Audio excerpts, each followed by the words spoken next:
حضرت عائشہ صدیقہ رضی اللہ تعالیٰ عنہ فرماتی ہیں ایک عورت تھی اور اسے نبی پاک صلی اللہ تعالیٰ علیہ وسلم نے وہ کلمہ پڑھ کے مسلمان ہوئی، مدینہ طیبہ آ گئی تو حضور نے مسجد نبوی شریف میں اس کے لیے مکان،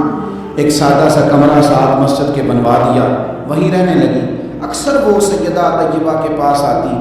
تو حضرت عائشہ صدیقہ رضی اللہ تعالیٰ عنہ فرماتی ہیں وہ بڑی باتیں سناتی اور آخر میں کہتی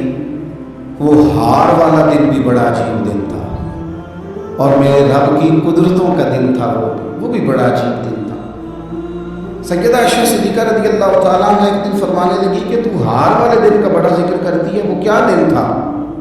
تو خاتون کہنے لگی اماں جی وہ دن تھا جب میرے رب پر بھروسہ اور مضبوط ہو گیا، جس دن میرا اپنے رب پر توکل اور بڑھا، میرے ایمان میں یقین میں اور پختگی آئی۔ کہنے لگی میں ایک گھر کی کنیز تھی، نوکرانی تھی، اس گھر میں ایک بچی تھی جس کے پاس سونے چاندی ہیرے جواہرات کا ہار تھا۔ اس زمانے میں نا چمڑے کے اوپر لوگ ہیرے جواہرات لگاتے تھے، کئی دفعہ سرخ رنگ کے چمڑے پہ لگائے جاتے تھے، وہ بچی پہنتی تھی تو کہتی ہوں بچی کے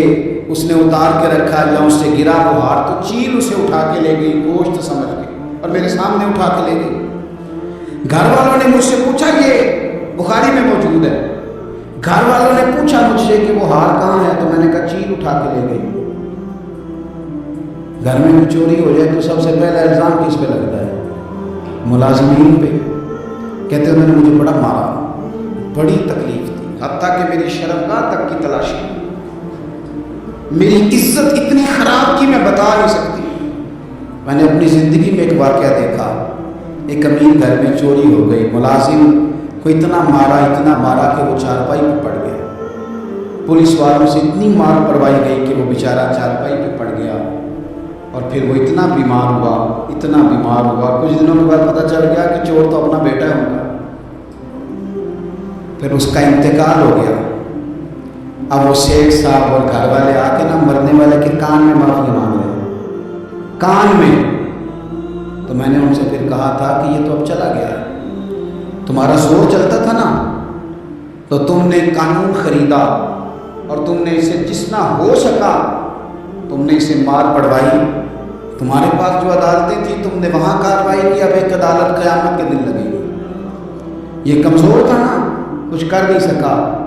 میرے نبی پاک صلی اللہ علیہ وسلم نے فرمایا سن لو، اگر سینگ والی بکری نے بغیر سینگ والی بکری کو تکلیف دی ہوگی نا تو قیامت کے دن اسے بھی بدلہ دینا پڑے گا کہ تیرے پاس سینگ تھی اور تم نے اسے مارا تھا۔ وہ خاتون عرض کرتی ہے سیدہ عائشہ کی خدمت میں کہ مجھے بڑا مارا، مجھے تکلیف دی، میں کہہ رہی تھی کہ میرے سامنے چیل لے گئی ہے پر وہ نہیں مار رہے تھے، اماں جی انہوں نے مجھے بڑا مارا۔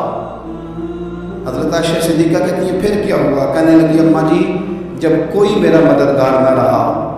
مجھے تکلیف دے رہے تھے، رسوا کر رہے تھے، تو میں نے اپنے رب سے مدد چاہی، میرے رب کی طرف میں نے توجہ کی، میں نے کہا مالک اب تو ہی میرا مددگار ہے۔ کہتی وہ مجھے مار رہے تھے تو وہ چیل جو ہار لے گئی تھی وہی لے کے واپس آ گئی اور ہمارے سروں کے قریب لا کے اس نے جب اس ہار کو پھینکا وہ مجھے چھوڑ کے سائڈ پہ ہوئے، وہ میری بے گناہی جان گئے، لیکن آپ کو بتاؤں اس دن سے میرا اپنے رب پر یقین اور بڑھ گیا۔ مجھے سمجھ آ گئی کہ جب انسان پورا ٹوٹ جاتا ہے اور جب کوئی چاروں جانب اس کا مددگار نہیں ہوتا تو رب تو ہوتا ہے، اللہ تو اس کا مددگار ہوتا ہے نا، وہ تو پھر اپنے اس بندے کی مدد کرتا ہے نا، پھر وہ تو توانائی دیتا ہے نا، وہ تنہا نہیں چھوڑتا، وہ تو آنسوؤں والوں کے آنسوؤں پہ بڑا کرم فرماتا ہے، وہ تو قسم کرسی میں آ جاتا ہے، اس کی رحمت بڑھ کے استقبال کر لے گا۔